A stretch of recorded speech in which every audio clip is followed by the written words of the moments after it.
What up, guys?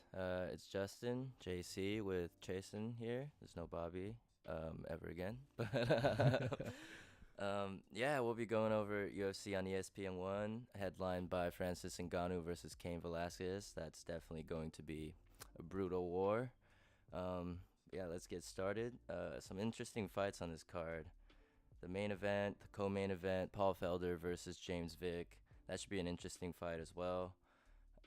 Both just generally stand-up guys, and Andre Feely versus Miles Jury, Jimmy Rivera versus Aljamain Sterling. So, yeah, a bunch of exciting fights on this card. So, yeah, let's get started with Benito Lopez versus Manny Bermudez. So, these guys, both undefeated, 100% win records, but Benito Lopez, much more of a striker. Manny Bermudez, much more of a grappler, as you can see from his nickname, the Bermudez Triangle. So he really likes to look for that triangle. But Benito Lopez is very young, very exciting fight style. He's just very high pace, and he's got very good footwork going in and out of exchanges. Keeps his distance really well and never really overcommits, so he doesn't. There's not really the risk of the takedown because he never overcommits with his strikes. Even when he does commit to his strikes, he doesn't overreach, and very high output and switches stances constantly. And one thing I really like about him is his flying knees. I really like guys that can throw good flying knees, and this guy just throws them in, like, they're so quick. They're almost like uppercuts the way he throws his flying knees. I think there was this one fight I saw. He landed like 3 flying knees in the span of like 30 seconds. Like, that fool is insane. But I think, Benito Lopez throws a lot of feints, and he's really good at baiting his opponent in. And I seen Manny Bermudez get baited with the shots a lot.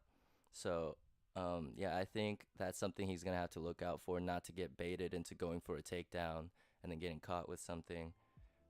Because I think Bermudez is probably going to be looking for the takedown to try to get his triangle going. This fight should be really interesting. Classic striker versus grappler matchup, both coming out of the U.S. This should be an amazing fight. Both reaches practically identical.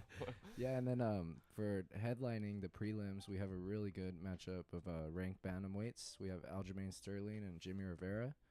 I think it's going to be a really nice contrast of styles, but both the same age, 29. Aljamain, the taller fighter at 5'7", Jimmy Rivera just 5'4". Both experienced in the UFC.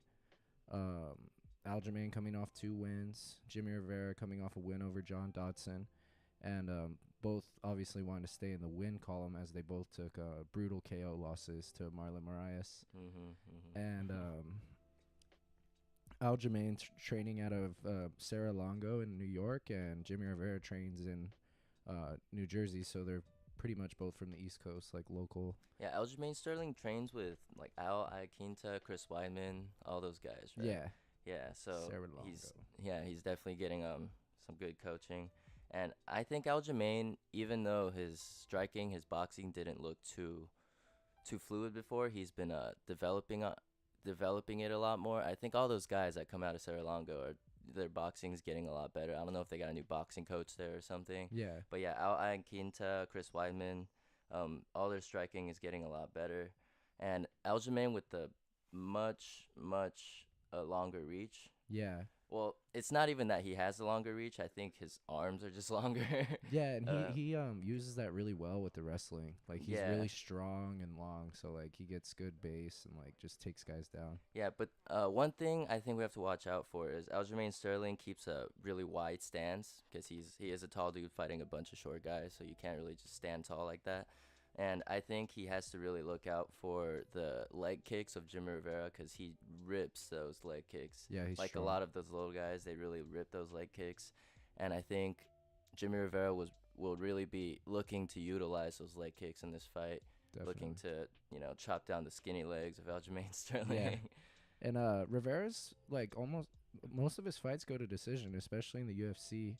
He's not really known to like get that finish, and Sterling has really good submissions. He has 7 submission victories in the UFC alone. So One thing that was really interesting is Jimmy Rivera has a 100% takedown defense, and against a skinny guy like Aljamain Sterling, who I don't know if he'll be able to take him down, especially because he likes to keep his distance.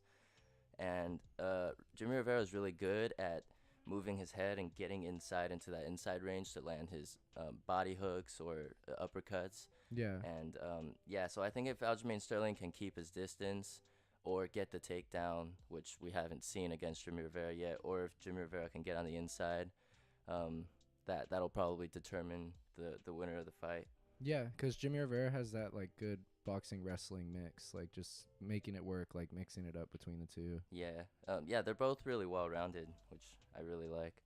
So we'll go on to the next fight, which Got is the co-main co-main event, James Vick versus Paul Felder. Now this one is really interesting because both of these guys are mainly strikers, right? Generally strikers. Mm-hmm. I think Paul Felder's probably a little better on the feet. He's a lot faster. Definitely has more power. Definitely tougher as well. Yeah, and his defense is definitely a lot better. I think James Vick being so tall, it kind of works against him in this division because he tends to leave his hands down because the guys are shorter than him. He doesn't want to get body getting hit. He doesn't like getting hit in the body because he is tall, so it's a lot easier to take those body shots from like short guys. Yeah. But one thing, I think if Paul Felder can pressure James Vick, because James Vick doesn't do very well fighting backwards, as we saw in the Justin Gaethje fight. Yeah. When he's fighting backwards, he kind of panics a little bit, and he just tries to get out there using his lateral movement. Mm-hmm. But I think he has a tendency to move to his right Yeah. whenever he tries to circle out, and that's actually how he got caught by Justin Gaethje as well. Mm-hmm.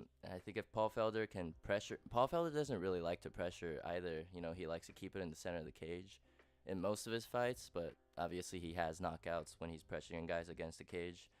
Like in the Edson Barboza fight, I thought he didn't really try to pressure him as much. I think if he pressured him more, he would have nullified Barboza's kicks. Yeah. But yeah, I think if Paul Felder can keep his high guard, come in on James Vick and pressure him against the cage, and then look for a clean overhand or something, I think Paul Felder can win it on the feet because I don't think they're gonna take it to the ground. Yeah, neither guy really takes it to the ground. Like James Vick's submission victories are from him like putting volume on guys, and then he just gets a choke. Yeah, and James Vick doesn't have too much defense. I think he uses his offense as defense. Like Yeah. he likes to use that push kick and his really long arms to jab people and keep them at bay. So if he can keep Paul Felder at bay and not get caught, I think he could pull it off. But I think Paul Felder has a higher chance if he just pressures James Vick, unless we see better defense from this fight than the last fight from James Vick. Yeah, and Paul Felder definitely is the tougher of the two. Like he survived the fight at welterweight with Mike Perry, no problem. That's definitely a feat because Mike Perry's he's a wild animal. Yeah, and then Paul Felder has been in there with like a lot better guys, like you said, like Barbosa and Mike Perry as a welterweight. So I think he might have the experience age a little bit. And they're like similar age though, 31 and 33. 33, yeah. yeah. But yeah, I think Paul Felder has a bit more experience with better guys. Yeah. Even though Vic has 11 fights in the UFC too. Yeah. So yeah, I think Paul Felder's experience would really pull it off for him in this fight. So both coming off losses. Should be a very exciting fight to see. I always like watching the lightweight division because all the guys in that division are pretty well rounded. Yeah. Yeah. So we'll go on to the main event: Francis Ngannou versus Cain Velasquez. Francis Ngannou coming out of France, and Cain Velasquez coming off a 2.5-year layoff. Is it past 3 years? Yeah, last time he fought was July of 2016. Yeah, So, I think yeah. it was like a 900+ day layoff. Yeah, or something. it's coming up on 3 years in a few months, but Yeah, and Cain Velasquez has been in a lot of wars in the gym and in fights. yeah. And I think that'll affect his ability to take shots from Ngannou because Ngannou, even against guys with good chins, he's able to just lights out easily. Yeah. Um, yeah, and Cain Velasquez likes to dip his head a lot, like level change, Hmm. and Ngannou really likes to look for that step back uppercut or step back counter, because Ngannou is really good at fighting backwards. He likes to look for the counter KO uh, finish off the KO when he's moving backwards, and I think Velasquez really have to look out for that. Yeah, because Velasquez is gonna probably have ring rest. Like some people say it's not a thing, some people say it is a thing, but you know. Depends who you are, Yeah, probably. exactly. But Yeah. getting out there in front of the crowd and stuff, it has been like 2.5 years. In a main event as well. And it's probably nerve wracking to fight a guy built like Ngannou in general, Yeah, regardless of skill. yeah, and Ngannou has a scary leg kick, I think, and he has much longer reach. He got 6 inches in the arms and 4 inches about in the legs. I think if he can utilize those leg kicks to kind of nullify the takedowns of Velasquez, because I think Velasquez will be really careful about when he tries to engage for the takedowns. Yeah. We saw in the Stipe fight, when you're fighting Ngannou, you can't just engage recklessly. You have to be really careful about when you engage, when you disengage, and when you try to keep your distance and stuff. Yeah, like you almost gotta like let him guess that it's like a striking match, and then just level change and like surprise him. Yeah. But Ngannou has a really good takedown defense. Even against Curtis Blades and Stipe, they were having trouble taking him down. Yeah. Um, Kane's a really, really good wrestler, though. yeah, so I think if Ngannou can keep his distance and utilize his jab and post and just not engage too much on Cain, where he will open himself up for the takedown, I think Ngannou could pull off maybe like a second round TKO if he doesn't get gassed too quickly. I think that's a big talking point about his gas tank, because fighting a guy like Cain, you gotta have a gas tank. He's gonna be there the whole fight for 5 rounds. Yeah, so yeah, we didn't get to see too much of his cardio again in the Curtis Blades fight, because that fight ended in like a minute. 45 seconds. Yeah. So yeah, we'll see how Francis Ngannou comes out with his gas tank in this fight. He's probably been working on it. Oh, yeah. And his wrestling, because everyone talks shit about Yeah, his the wrestling. Stipe fight was like over a year ago now. It's been like a year and a month. Yeah, that was definitely a wake up call for him. Yeah, he's probably been working on it. People said he just doesn't work his wrestling in the gym. Yeah, he's probably been on it for sure. Yeah, so yeah, if Cain can utilize his wrestling, if he can time it right and get Ngannou to the ground, I think Cain can pull it off. But Francis Ngannou's KO power is something to be feared. So yeah, if I think Cain has to be really careful when he engages with Ngannou, and if Ngannou can find that counter shot, he would probably take Cain out, because I think his chin is probably not as good as it used to be. Yeah. Yeah, so a lot of exciting fights on this card. It should be a very exciting event. The first official UFC on the ESPN, I think this is called UFC on the ESPN 1 or something like that. Yeah. Yeah, so I think mostly, though, these guys don't really throw a lot of kicks. They're mostly like the very boxing heavy.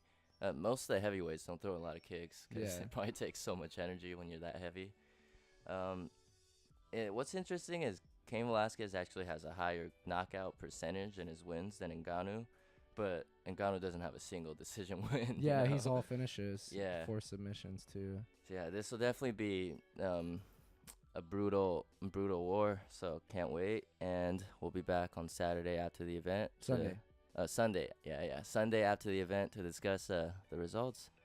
And we'll see you guys later. Also follow us on Instagram at Fairly Serious. That's with a 5, Fairly 5 Erious. And yeah, peace.